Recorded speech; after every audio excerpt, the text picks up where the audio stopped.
Assalamualaikum warahmatullahi wabarakatuh. Yang saya hormati dosen pengampu mata kuliah Filsafat Pendidikan, Maimunah Hayati, serta teman-teman kelas yang mendengarkan.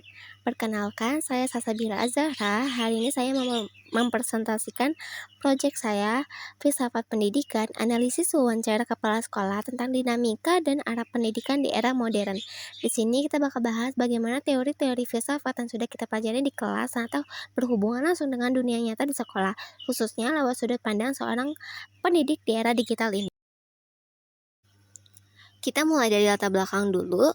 Kenapa sih wawancara ini penting untuk dilakukan? Ada 4 alasan utamanya. Pertama, evolusi pendidikan. Sistem belajar mengajar sekarang terus berubah karena teknologi makin maju. Cara anak-anak zaman sekarang belajar sudah beda banget. Kedua, tantangan era digital. Sekolah-sekolah sekarang menghadapi masalah besar seperti cara mengajar yang terdistraksi dan adanya krisis karakter atau moral pada siswa karena pengaruh internet. Ketiga, perspektif praktisi. Sebagai mahasiswa, kita jangan cuma tahu teori di buku saja, kita juga butuh melihat langsung realita dari orang yang memimpin sekolah. Keempat, sumber data primer. Makanya, wawancara mendalam ini dilakukan langsung dengan kepala sekolah sebagai sumber informasi utama yang terpercaya. Berdasarkan latar belakang tadi, wawancara ini punya 4 tujuan utama. Perspektif Capsek, untuk tahu langsung bagaimana pandangan dari visi kepala sekolah tentang pendidikan masa kini. Lalu, peran guru, memahami perubahan tugas, tanggung jawab, dan tantangan yang dihadapi guru di era digital. Yang ketiga ada nilai pendidikan, mencari tahu nilai-nilai karakter apa saja yang harus diajarkan ke siswa di zaman modern. Keempat, analisis filosofis, menganalisis hasil wawancara ini memakai 3 cabang utama filsafat, yaitu ontologi, epistemologi, dan aksiologi.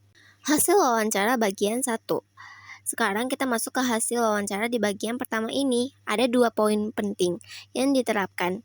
Mengenai tujuan utama pendidikan, hasil wawancara menunjukkan bahwa sekolah fokus pada potensi individu, mengembangkan bakat dan minat unik dari setiap murid, lalu karakter dan akhlak, menanamkan moral yang baik, dan jadi tidak cuma mengajar nilai akademik saja, lalu ada berpikir kritis, melatih murid supaya bisa berpikir logis dan pintar memecahkan masalah.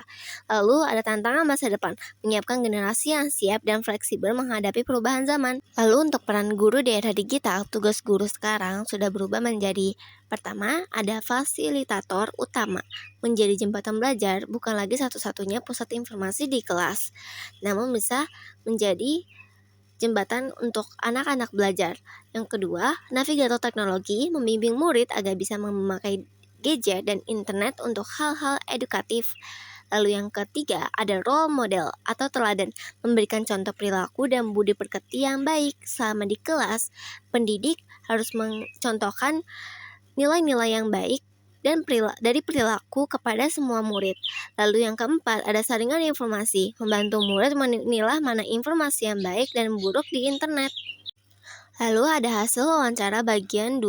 Melanjutkan hasil wawancara bagian kedua, ini membahas soal cara belajar dan nilai yang ditanamkan. Terkait cara memperoleh pengetahuan, sekolah sekarang banyak menggunakan: pertama, pembelajaran kolaboratif, gabungan antara teori di kelas dan kerja kelompok. Kedua, pengalaman konkret, belajar lewat praktik langsung dan contoh nyata di sekitar mereka. Yang ketiga, diskusi interaktif, mengajak murid aktif berpendapat dalam kelompok. Yang keempat, ada integrasi teknologi, memanfaatkan Google, e-book, dan aplikasi belajar digital. Nah, supaya tidak kebablasan, teknologi ini harus diimbangi dengan nilai moral nih. Yang pertama, ada kejujuran, nilai utama supaya murid tidak menyontek atau plagiat. Yang kedua, ada tanggung jawab, yaitu sadar akan kewajiban dan tugas-tugasnya sebagai murid. Yang ketiga, disiplin dan kerjasama, membiasakan murid tertib dan bisa bekerja sama dengan orang lain. Yang keempat, ada kepedulian sosial, melatih empati murid agar tidak cuek atau individualis karena keseringan main gadget. Nah, kita masuk ke analisis filsafatnya, yaitu mulai dari analisis ontologi. Secara ontologis, murid itu dilihat sebagai makhluk yang dinamis, bisa beradaptasi, dan punya potensi besar untuk berkembang. Tugas pendidik adalah membantu murid memunculkan dan mengembangkan potensi tersebut. Jadi, sekolah tidak cuma mentransfer ilmu ke otak saja, tapi juga membentuk manusia seutuhnya lewat karakter. Sintesis atau kesimpulannya ada 3 kata kunci, yaitu potensi, aktualisasi, yaitu proses berkembang, dan karakter. Analisis epistemologi, Di zaman sekarang ada paradigma baru, itu tidak lagi cuma datang dari guru, tapi sudah tersebar luas di internet atau siber. Karena itu cara belajar di sekolah harus pakai metode aktif, di mana murid yang aktif mencari dan membuktikan ilmu itu lewat praktik, atau yang disebut dengan learning by doing. Di sini teknologi membantu mempercepat murid dapat informasi, tapi tetap harus disaring pakai logika yang kritis. Kesimpulannya, ilmu zaman sekarang didapat dari perpaduan belajar aktif, teknologi, dan pengalaman. Analisis aksiologi. Cabang filsafat ketiga adalah analisis aksiologi, yaitu membahas tentang nilai, etika, dan manfaat dari ilmu tersebut. Di sekolah, nilai aksiologi ini dibagi dua. Pertama, moralitas kehidupan, nilai kejujuran, disiplin, dan tanggung jawab. Sosial adalah hal paling utama yang dinilai dari murid. Yang kedua adalah output keseimbangan holistik. Tujuan akhir sekolah adalah melahirkan lulusan yang seimbang, yaitu pintar otaknya dan juga baik budi pekertinya. Dari hasil wawancara dan analisis filsafat tadi, ada refleksi pribadi yang saya dapatkan sebagai mahasiswa setelah wawancara dengan pendidik. Pertama, redefinisi edukasi. Kita harus sadar kalau pendidikan itu bukan cuma soal kejar-kejaran angka atau nilai di rapor saja. Membentuk karakter dan mental yang kuat itu jauh lebih penting buat masa depan murid. Kedua, kebijaksanaan teknologi. Guru zaman sekarang harus pintar pakai teknologi, tapi tidak boleh lupa untuk mengajarkan nilai moral. Gadget dan internet itu cuma alat bantu, tapi yang menentukan masa depan tetaplah moral dan kebijaksanaan manusianya. Terakhir, ada kesimpulan.